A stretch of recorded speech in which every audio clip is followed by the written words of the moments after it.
Chapter 1, Storm, Steel, and Green Eyes. The wind was cruel that evening, whipping dust into the New Mexico sky like it wanted to strip the earth bare. Jonathan Wilson, shirt clinging to his rain-soaked skin, stood under the flickering neon of a hot dog stand just outside downtown Albuquerque. A battered backpack slumped at his feet. Had been walking for hours. Blisters in his boots, hunger in his gut, and just enough cash to make it through the week if he skipped dinner. But he couldn't. Not tonight. He bit into the steaming hot dog like it was the first decent thing he'd had in days. Grease streaked his cheek. His green eyes, weary, tired, still haunted, scanned the crowd moving along the sidewalk. He saw people with places to go. Lives to live. Families. Lovers. He was searching for a ghost in a state he barely knew. A face from a past life, his brother Sean. The rain returned, sudden and sharp, just as he stepped off the curb. Then came the headlights. Brakes squealed. Tires splashed. Then pain. Not sharp, just dull and all over. And a voice. Deep, panicked. "Shit, hey. Are you okay?" Jonathan blinked up into a face. Tan skin. Sharp jaw. Dark tailored coat already soaked by rain. Eyes like storm glass, piercing, wealthy, worried. "I didn't see you. You ran into the street." Jonathan tried to sit up. I'm fine." "You're not fine. Stay still." Then everything went blurry. Hospital room, hours later. Beeping. The low hum of machines. Disinfectant in the air. Jonathan stirred. His limbs were stiff. A dull ache in his ribs. "You're awake," a smooth voice said. Jonathan's eyes fluttered open to the man again. The stranger from the street. "Where am I?" "Hospital," the man said. "You took a hit. I brought you here." "Stayed until you woke up." Jonathan sat up fast. Too fast. No, I can't be here. I don't have money. His voice cracked. "I don't even have enough for food." His hands shook as he rubbed his face. "Damn it." The man leaned forward, his tone calm. "It's taken care of." Jonathan froze. "Why would you do that?" The stranger studied him. "You look like someone who doesn't get much kindness. Thought maybe it was time you did." Jonathan swallowed the lump in his throat. Looked away. "You don't even know me." "Then tell me," the man said. "Start with your name." "Jonathan." "I'm Alex," the man said, extending a hand. A Rolex flashed beneath his cuff. Jonathan stared at it. Then up at him. "You rich or something?" Alex smiled, crooked. "Guilty." Jonathan shook his head. "I don't need pity." "It's not pity. It's an offer." Jonathan narrowed his eyes. "What kind of offer?" Alex shrugged, leaning back in the hospital chair like it was his penthouse. "I've got a spare room. I need someone to help with the place. Chores, errands. You get a bed, food. You help me. I help you." Jonathan hesitated. "Why? You said you're not from here. What are you doing in New Mexico?" Jonathan's voice dropped. "Looking for my brother. Haven't seen him in 10 years. Something in Alex's expression softened. "Then let me help you find him." Chapter 2, A Place to Breathe. Jonathan stood by the window of Alex's penthouse, staring down at the quiet street below. It was late, well past midnight, but sleep hadn't come. The city was a blur of lights and soft hums. He was clean now, fed, wearing clothes Alex had picked out from his guest closet. But he still felt soaked, as if the rain from the day before hadn't really left him. Behind him, Alex's voice broke the silence. "Can't sleep?" Jonathan didn't turn. "Not used to beds like this," he murmured. "Feels too soft. Like I might fall through." Alex chuckled softly. Yeah. They say comfort takes getting used to. Jonathan finally turned, leaning against the glass. His green eyes looked tired but clearer now. I don't know why you're doing all this. Alex, seated on the edge of the couch with a drink in hand, shrugged. I told you. I couldn't just leave you bleeding in the street. You did more than that. I wanted to. Jonathan studied him. You don't even know me. I know enough, Alex said. I know you've been running. I know you've been carrying something heavy for a long time. I saw it the moment you opened your eyes in that hospital bed. Jonathan looked away.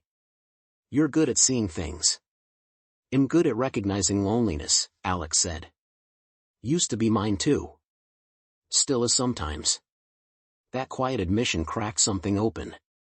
Jonathan stepped closer, arms crossed over his chest, the towel from earlier still draped over one shoulder. His body language had softened, the usual edge dulled by fatigue and the unfamiliar comfort of being safe. I don't have a plan, Jonathan admitted. I came here with a name and an old photo. Thought maybe I'd get lucky. Alex didn't press him. He just nodded, then asked, You ever had help before? No, Jonathan said, shaking his head. Never trusted anyone long enough. Alex smiled, warm and unthreatening. Then let's try something new. Jonathan laughed, a dry, disbelieving sound. You're offering help, a job, a place to stay, and you're not expecting anything back? Alex set down his drink. I'm not a saint, Jonathan. But I'm not looking to use you either. Just stay here. For a while. Rest. Work with me. You'll have food. A bed. Your dignity. No strings. Jonathan's voice was barely audible. What kind of work? Housekeeping, errands, organizing. I'm not asking you to scrub floors. I just want someone here. Someone real. Jonathan's chest rose and fell slowly. And if I say yes? Alex met his gaze, unwavering. Then we go from there. Day by day. A long silence passed between them, not heavy, but charged. Jonathan took a breath and nodded once. Okay. Alex smiled. Okay. And in that moment, something shifted, not loud or dramatic, but quiet and undeniable.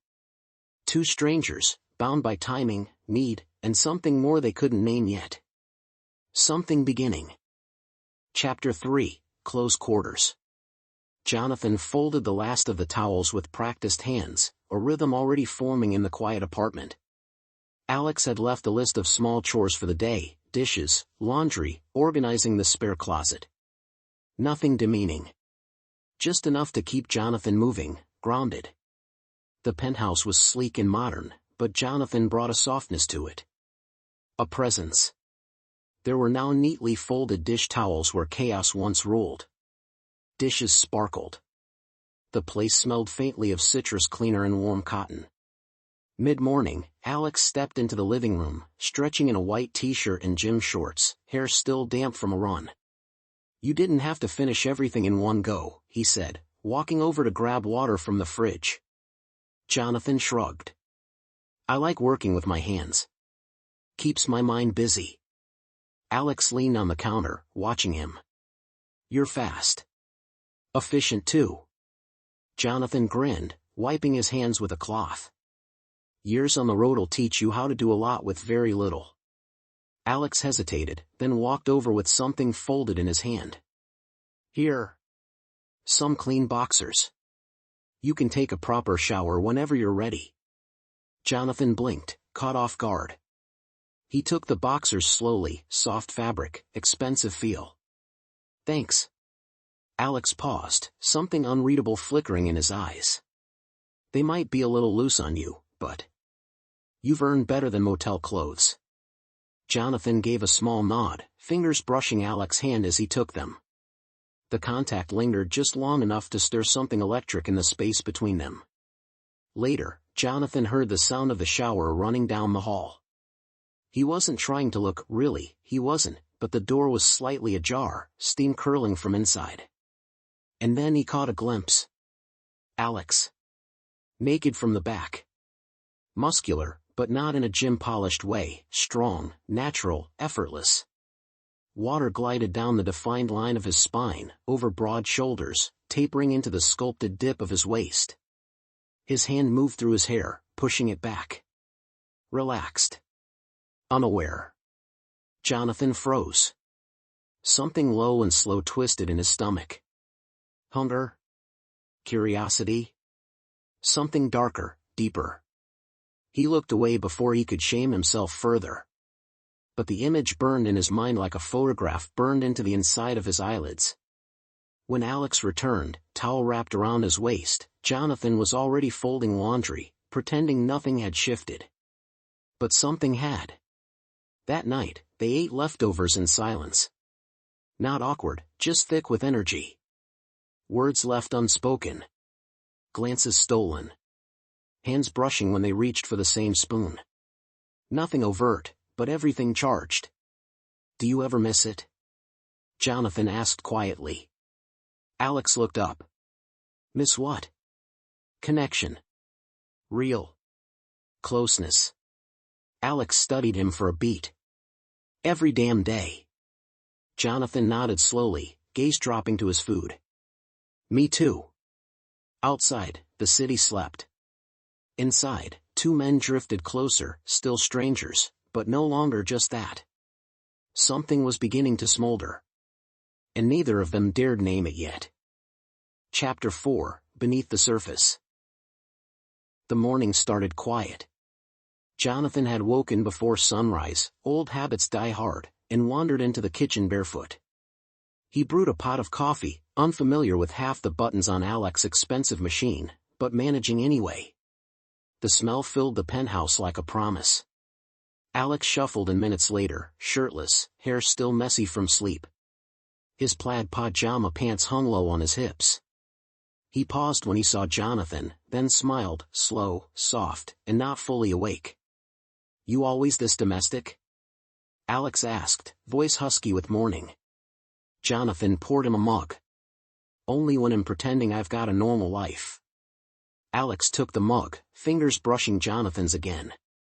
He didn't move away this time. They stood there, shoulder to shoulder, sipping coffee. For a moment, it felt like they'd been doing it for years. Later that day, Jonathan vacuumed the living room while music spilled softly from the speakers, a playlist Alex had left running from his phone. Old soul. Smoky blues. Songs about longing and quiet heartbreak. Jonathan found himself humming along as he folded towels, losing himself in the warmth of it. Alex appeared in the doorway, watching him with a fond smirk. Didn't peg you for an Otis Redding guy. Jonathan shrugged, smiling faintly. I didn't have a lot growing up, but we had a radio. I used to fall asleep listening to songs like this. Alex walked over and sat on the edge of the couch, eyes fixed on Jonathan. You don't talk much about before. There's not much to say, Jonathan replied, suddenly aware of the way Alex's eyes moved across his face, searching, maybe, or just lingering. I want to know, Alex said. I want to know who you are, not just what you do. Jonathan met his gaze, surprised by the sincerity. Why? Alex leaned back. Because you walked into my life like some storm-drenched stranger. And I haven't stopped thinking about you since. Jonathan froze. The room felt smaller now. Closer. I don't know how to be anything for anyone right now. Alex nodded. I'm not asking for that. I'm just saying, I see you. That night, Jonathan lay awake in the guest room, staring at the ceiling. He could hear the faint sound of Alex's footsteps down the hall, the quiet clink of a glass in the kitchen, maybe whiskey or wine. He imagined Alex's body again. The warmth of his hand. The way he looked at him, like he wasn't broken. Jonathan turned on his side, eyes stinging. Maybe it was the kindness. Or the fact that, for the first time in a long time, he wasn't invisible. And that scared the hell out of him. Chapter 5, Heat in the Quiet. The sky outside the penthouse turned dark early, heavy with a storm that hadn't quite decided if it would break or just hang there, swollen with tension, much like the air inside. Jonathan had finished the laundry, his fingers slightly pruned from soaking dishes and folding crisp white towels. He moved through the rooms in Alex's too big, too quiet world like a ghost wearing borrowed skin. "Done for the day?" Alex asked, leaning in the hallway with a glass of something amber in hand. "Bourbon, likely." "Unless you want your floors waxed," Jonathan replied, towel slung over his shoulder. He didn't mean for it to sound flirtatious, but it landed that way. Alex laughed, low, genuine.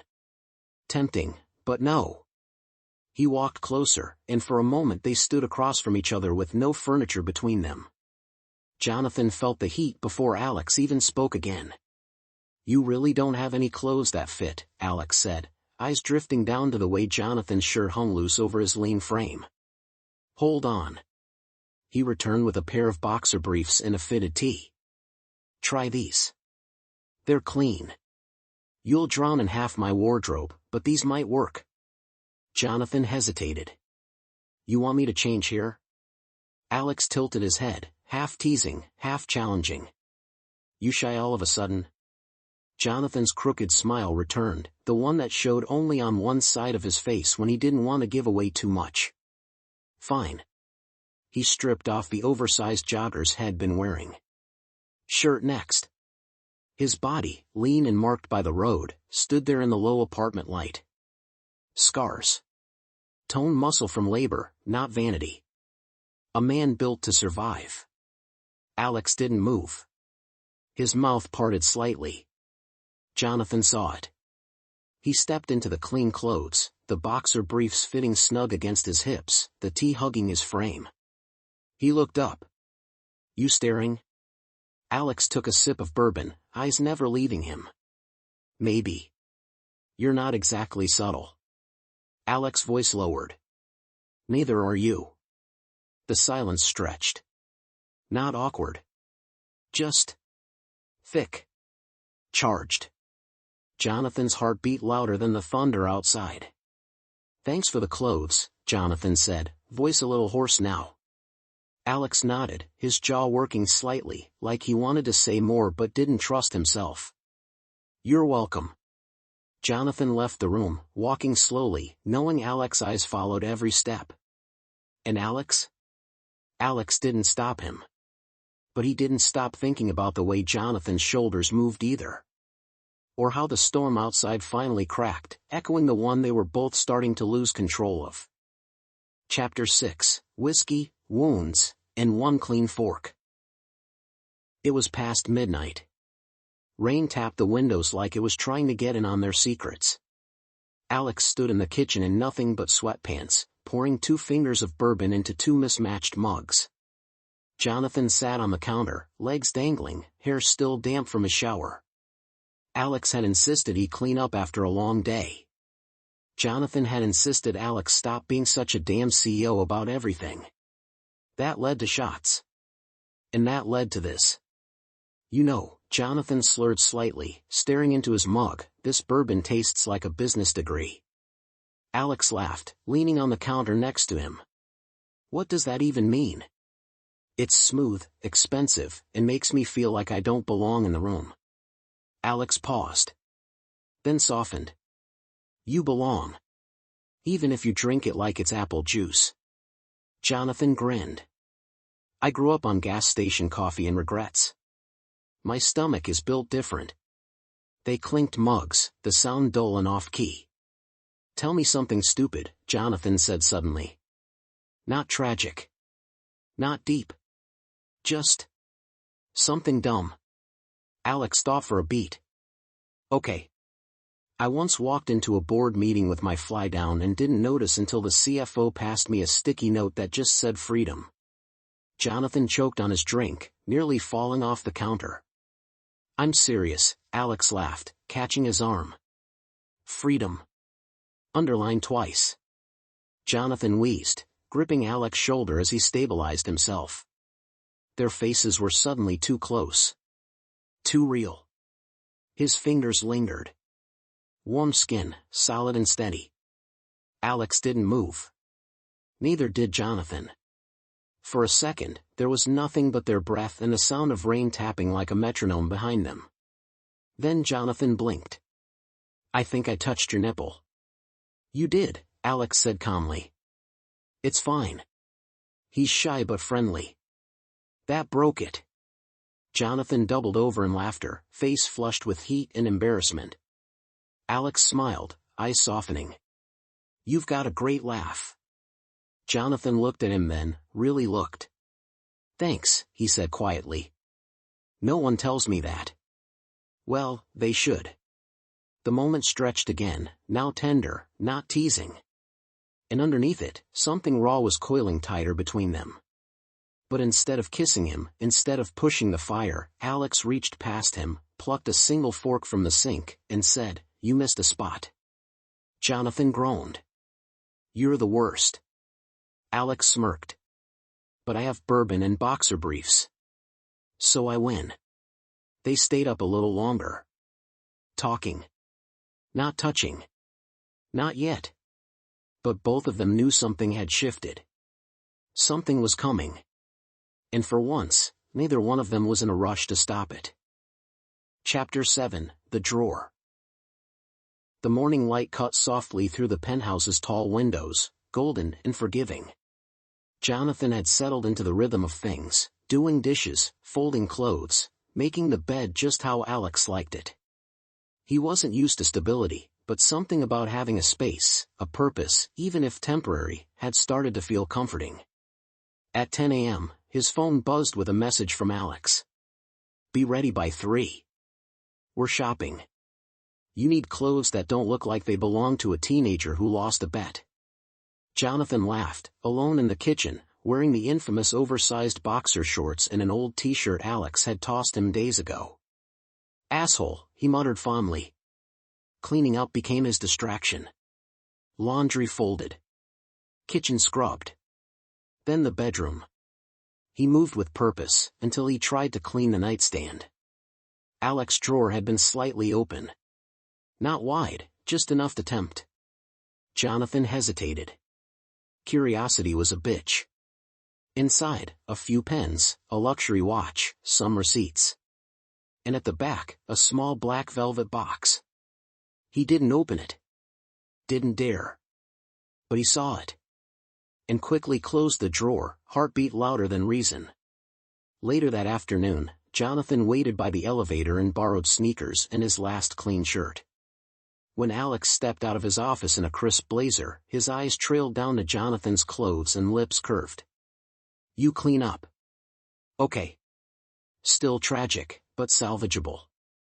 "Thanks, I guess," Jonathan replied, then cleared his throat. "Hey. Just so you know, earlier, when I was cleaning, I accidentally opened your drawer. I didn't mean to, I just..." Alex raised a brow, amused. "Did you steal my pens?" "No. There was a box. A black velvet one." Alex's smile disappeared for a split second. "Ah. That drawer." They stood in a weird silence. Then Alex turned, pressing the elevator button. "Come on. Let's get you pants that aren't a cry for help." That night, back at the penthouse, things had shifted. Alex had let Jonathan pick dinner, and they ended up eating greasy takeout on the couch, watching an old sitcom rerun. The atmosphere was relaxed again, but something lingered. When the credits rolled, Alex stretched, shirt rising just enough to reveal the sharp V of his lower abs. Jonathan looked. "Too long. See something you like?" Alex teased, not looking at him. Jonathan didn't answer, but he didn't look away either. Their eyes met. Nothing was said. Everything was said. And the tension, slow burning and soft around the edges, began to crackle like something waiting for the match. Chapter 8, The Heat Between Us. The penthouse was quiet, too quiet for how fast Jonathan's heart was beating. Outside, the city sprawled in glittering silence, a wash of lights against the dark canvas of night. Inside, the only sound was the soft clink of ice against crystal as Alex poured them both another drink. The couch creaked gently beneath their weight. Jonathan sat hunched, elbows on knees, still wearing Alex's oversized shirt from laundry day. The bourbon warmed his throat, but it couldn't quiet the storm inside him. "You ever gonna stop cleaning like you're trying to erase yourself?" Alex asked from across the room, voice calm, teasing. Jonathan looked up, caught in the low gleam of the living room light. "I guess I'm just used to earning my keep." Alex's smirk faded. "You don't have to earn your place here. Not with me." The silence that followed was thick, electric. Jonathan shifted. Something inside him wanted to crawl away, and something else, stronger, wanted to move toward that voice, that warmth, that promise. His gaze wandered, and he finally said it, quiet and brittle, "I saw the drawer." Alex didn't flinch. "I know. I was just cleaning. I didn't mean to open it." "I know that, too," Alex said softly. Then, with deliberate calm, "I left it unlocked." Jonathan's breath caught. A beat passed, maybe two, before he whispered, "Why?" Alex stood and walked toward him slowly. His presence filled the room, not overwhelming, but grounding, like a gravity Jonathan couldn't pull away from. "Because I wanted you to see it," Alex said. "Wanted you to know that I've got my own shadows. That may be. I wanted you to see me." Jonathan stared up at him. "What do you see when you look at me?" Alex crouched beside him, one hand resting gently on Jonathan's thigh. "I see a man who's walked through hell and still knows how to be kind. Who looks tired but still holds hope in his eyes. I see someone who makes this quiet place feel alive." Jonathan didn't mean to lean in. But he did. And Alex met him halfway. The kiss wasn't neat or practiced. It was hungry. Raw. Months of tension finally finding breath. Their mouths met with urgency, hands grabbing, anchoring, learning. Alex pulled him up from the couch and guided him to the bedroom, each step shedding a layer of hesitation, a shirt, a belt, a wall. In the dark, they undressed each other slowly, eyes locked. Alex's hands explored Jonathan's body like a map, fingers tracing scars and ribs and the hard lines of survival. When Jonathan shivered, Alex kissed the hollow beneath his collarbone. When Jonathan gasped, Alex smiled against his skin. And when Jonathan whimpered, "Please," Alex didn't ask what for, he just gave. Their bodies tangled on the sheets, sweat slicked, bare, pressed so close they could barely breathe. Alex took his time, every touch a promise, every kiss a declaration. He moved over Jonathan, hands splayed over his ribs, his hips, down between his thighs where the heat burned hottest. Jonathan arched beneath him, moaning softly, his chest rising and falling with growing urgency. "Look at me," Alex whispered. Jonathan did, and saw nothing but desire and care staring back. And when it finally happened, when Jonathan gasped and his body broke apart beneath Alex's touch, it wasn't just release. It was surrender. Alex held him close as he came, stroking him through it, whispering things he wouldn't remember until the morning. "You're safe. I've got you. Let go." Afterward. Chapter 9, Morning Breath and Unspoken Things. Jonathan woke before the sun did, bare skin tangled in cool sheets, the scent of last night still clinging to the pillows, bourbon, sweat, and something uniquely Alex. Beside him, Alex lay on his stomach, breathing slow, one arm flung carelessly across the bed like he was still trying to hold on to something in his dreams. Hair messy. Face peaceful. Vulnerable in a way Jonathan had never seen before. He watched him for a moment. Just watched, and felt everything hit him all at once. What now? The night before had been honest. Raw. Real. But now there was light, and reality, and too many thoughts crowding Jonathan's mind. He slipped out of bed quietly, pulling on the shirt Alex had tugged off him just hours ago. In the kitchen, he started the coffee machine, or at least tried to. The damn thing looked like it came out of a sci-fi movie. He stared at it for a full minute before Alex's sleepy voice broke the silence. "You're pushing the wrong button." Jonathan turned, startled. Alex leaned against the doorway, wearing nothing but sweatpants and that crooked morning smile. "Why does your coffee maker need a touch screen?" Because I'm a monster, Alex deadpanned. Then, softer, you okay? Jonathan nodded, not quite meeting his eyes. Yeah. Just thinking. Alex walked over and took over the machine like a barista. About last night? Jonathan looked at him now. Should we talk about it? Alex handed him a mug. We will. But first, caffeine. I refuse to process feelings without caffeine. Jonathan laughed, a real one. The tension eased a little.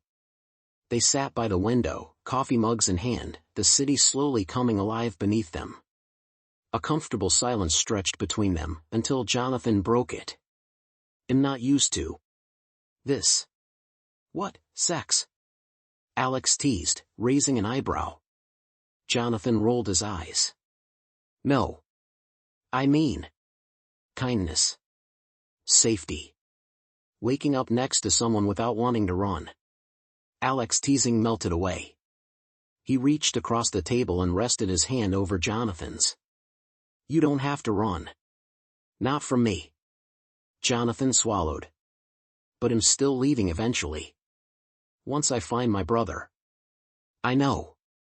And that doesn't scare you? Alex gave a small, bittersweet smile. Of course it does. But I'd rather have you now than never at all. Jonathan didn't say anything. He just looked down at their hands, his rough, calloused fingers resting beneath Alex's clean, careful ones, and nodded. He didn't know what this was. But for once, he didn't need to define it. He just needed to let himself feel it. And right now?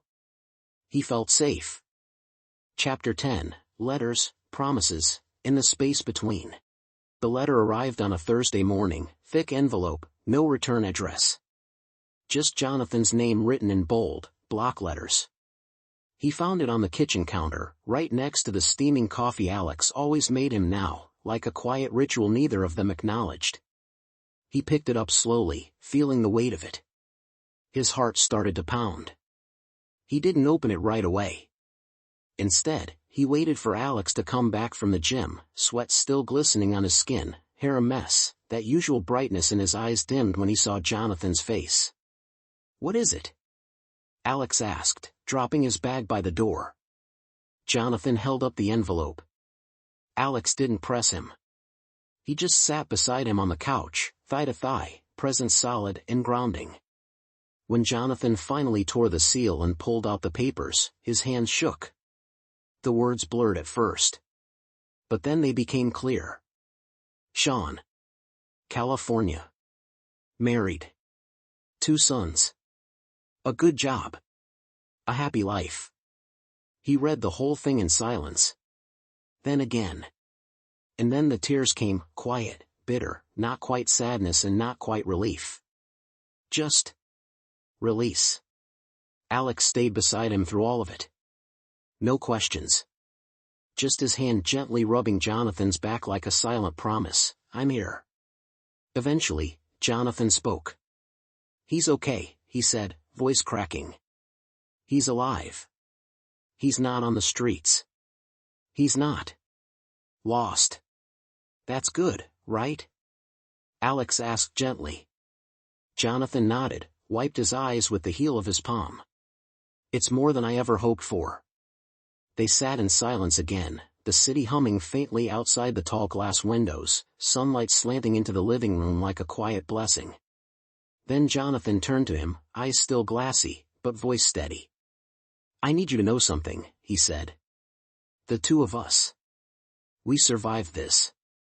Whatever this is, however messy or complicated. We didn't break. Alex's brows furrowed. Jonathan. I made a promise, he continued, back in Texas. To 2 men who took me in when I had nothing. David and Roger. They fed me, sheltered me. They loved me, not just in body, but in the way no one ever had. I told them I'd come back. I said I'd find Sean, and I'd come back. Alex looked down, quietly listening. And now? Jonathan swallowed. If I go back, I want you to meet them. If we're gonna keep pushing whatever this is, I want you to meet the people who helped me stay alive. The people who made me believe I was worth saving. Alex looked at him, eyes softer than Jonathan had ever seen them. I'd be honored. Jonathan let out a shaky laugh. They're farmers. They'll probably make you chop wood or something.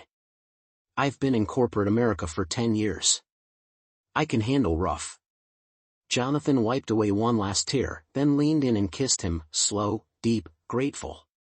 This wasn't just about finding Sean anymore. It was about finding himself.